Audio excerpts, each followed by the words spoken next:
Do I look a little bit dead? Maybe. I'm not sure. Anyway, hello. And, I can't stand. Okay. Hello. Welcome back to this channel. Long time no see. I know I say that every time.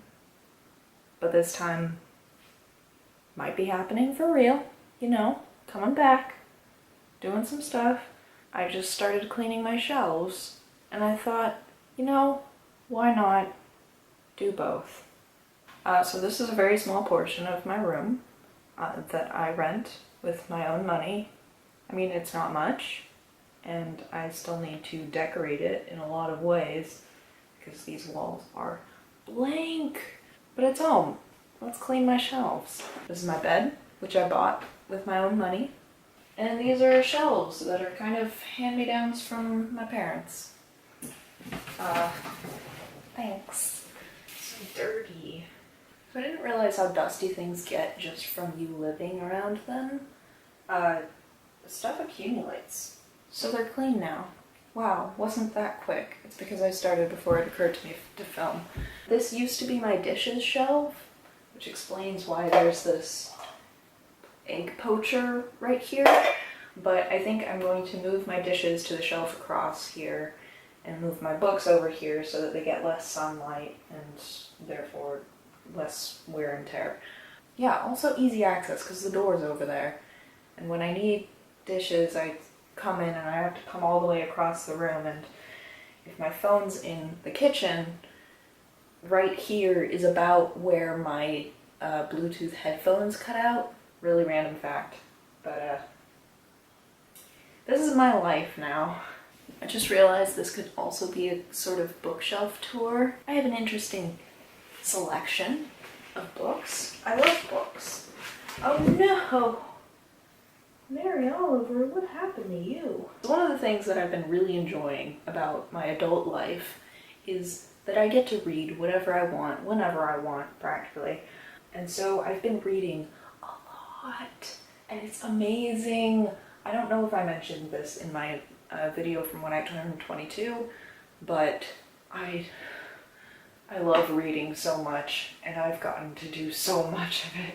But I don't own many paper books. I often read on the train, on the way to and from work, and so a paper book is heavy and I have to have a physical hand available in order to hold it and turn the pages. So I usually just get ebooks or audiobooks from the library using the Overdrive app, of course, because it's the best. But I still have some paper books that I brought with me. I didn't bring many. So here we go. So another fun fact, I live in a house. There are many other people who live on this floor and a family that lives below. And so if you hear any extraneous noise like that, that is what's going on. Anyway. The Dungeons & Dragons Player's Handbook. I wish I had this in 5th edition, but my uncle happened to get me 4th edition, so you know what? Rolling with it. I also have these rebuilt stories, which, if I ever DM a campaign, it'd be fun to do a little mini thing to spin off one of these. I don't know if I've talked about it a lot on this channel because I think I stopped making videos by then, but I am obsessed with D&D, so that's a big part of my life. I currently play over Skype about once a week with my college friends. We have campaign, and we have for like a year and a half, 2 years, and I can't get enough. I watched the entire first campaign of Critical Role in about 6 months. I listened to the first campaign of The Adventure Zone, and I am taking a break before I get on to Amnesty, but really excited for that. I love D&D. I said it. I love D&D. Novel and Short Story Writers Market 2017. I bought this for a class, and I used it for that class a bit. But I am intending to use it more as a resource to get myself published. This is a reminder to myself to do something with that. I have this biography of Sor Juana Inés de la Cruz, who was a nun in Mexico in the 1600s, and she was widely considered the first feminist in Mexico. And she wrote a bunch of poems, and she's really cool. And so I bought this biography in Boston, actually, when I went and visited last winter. It was 4 degrees when I went. I got it at a used bookstore. I'll put the name here if I remember it. Next up, Mary Oliver, New and Selected Poems. I made a video about this, actually, because there's a heartfelt letter from a friend to another friend. I love Mary Oliver. I was so sad when I heard that she died. She just brought some, like, brilliance into normal things. There's a reason this is one of the few books that I brought with me to my new place, and I think that's really special to me. The Lady's Guide to Petticoats and Piracy by Mackenzie Lee. It's a signed copy because I pre-ordered it, and because I pre-ordered it, I also got a fan from Epic Reads and a bonus novella, which is now on sale. So I was super stoked to read this. I love it. Love everything Mackenzie Lee has ever written. If you haven't, you should definitely go read The Gentleman's Guide to Vice and Virtue and The Lady's Guide to Petticoats and Piracy, because they're both really cool. Next up, another one of my favorite authors, Oryx and Crake by Margaret Atwood.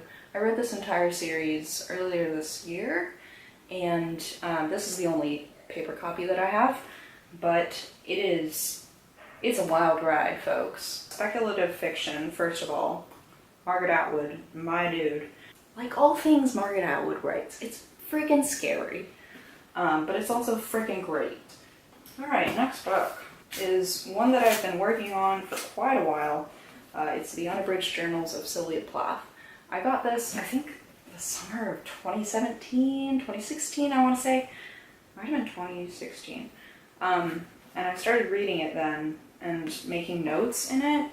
This was the first book that I actually, like, made notes in, because usually I have had a habit of not making notes or underlining in any of my books unless they're for a class, but this one, like, she has a lot of relatable quotes about being young and being a young woman, especially being a young white woman, and, like, I'm aware of all the things that are not so good about Sylvia Plath, but I think she's a very introspective and very particular writer when it comes to, like, these emotions. And so, journals. Invisible Man by Ralph Ellison. I have been intending to read this for a while. I read the first chapter for a class, but, like, I think one of my grandparents gave this to me. I was like, okay, uncharacteristic, but we'll take it. Don't really know what it's about. Just know that it's a classic, and I mean, I'm down to read it. So it's also bright green, which is, like, in case you didn't know, my favorite color is green. Everything in my room is green, and anything that deviates from that, I burn. I have 6 minutes left on my memory card. Cool. The Writer's Compass by Nancy Dodd. She was actually my professor for screenwriting, and I brought this with me for all the questions that it has about your characters, because I have trouble getting to know my characters when I'm writing. Okay, final actual published book on my shelves is Twilight by Stephenie Meyer. You might be wondering, why, Lydia? You have a degree in creative writing and Hispanic studies. Why would you dare to have a copy of Twilight in your house, and a well-thumbed one at that? This is my copy for my podcast. I was gifted this, actually, when I was in the 8th grade, I want to say, and back then I hated Twilight. But now, my best friend Nina and I are doing a podcast about books that we read in middle school, and we're working our way through Twilight, 2 chapters at a time. We're on episode 9 right now. I think by the time I get this up, maybe we'll be on episode 10, who knows.